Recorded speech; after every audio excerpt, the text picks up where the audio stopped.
તો અમદાવાદમાં બે નવા પોલીસ સ્ટેશનનું ખાતમુહૂર્ત કરવામાં આવ્યું। મંત્રી દર્શનાબેન વાઘેલાએ પ્રોજેક્ટનું ભૂમિપૂજન કર્યું છે। ડીજીપી જીએસ મલિક કાર્યક્રમમાં ઉપસ્થિત રહ્યા। માધુપુરા અને આનંદનગરમાં નવા પોલીસ સ્ટેશન બનશે। ડીજીપી જીએસ મલિકે મહત્વનું નિવેદન પણ આપ્યું છે કે પોલીસ કર્મીઓ માટે હજારો નવા ક્વાર્ટર તૈયાર થશે। 3000 પોલીસ ક્વાર્ટરના નિર્માણ કાર્યનું કામ ચાલુ છે। ટૂંક સમયમાં પોલીસ આવાસની અછત દૂર થઈ જશે।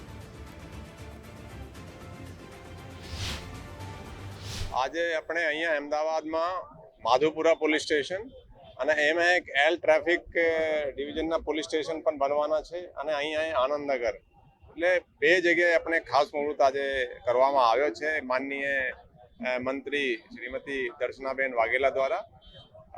આપણે શોર્ટ ટાઈમમાં ઘણા બધા જે કન્સ્ટ્રક્શનના કામો છે સરકાર દ્વારા મંજૂર કરવામાં આવ્યા છે અને લગભગ 3000 જેટલા મકાનોની કન્સ્ટ્રક્શન હાલ ચાલુ છે।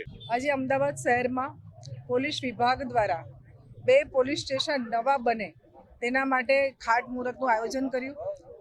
પહેલા માધુપુરા પોલીસ સ્ટેશન કે જે વર્ષોથી હું પોતે ત્યાંની ધારાસભ્ય અને કૌશિકભાઈ અમારી બોર્ડર છે અને અમે વર્ષોથી એની રજૂઆત કરતા હતા અને આજે એ જગ્યાએ માધુપુરા પોલીસ સ્ટેશન ખૂબ કન્જેસ્ટેડ વિસ્તારમાં છે માટે અહીંયા આપ જે પ્લોટ હતો એમાં આજે ભૂમિપૂજન થયું છે। માધુપુરા પોલીસ સ્ટેશન જે નવું બનવા જઈ રહ્યું છે તેમાં પોલીસ સ્ટેશનની સાથે સાથે એ ત્યાં ટ્રાફિકની પણ એક ઓફિસ બનવાની છે, ટ્રાફિક ડિપાર્ટમેન્ટની પણ બનવાની છે।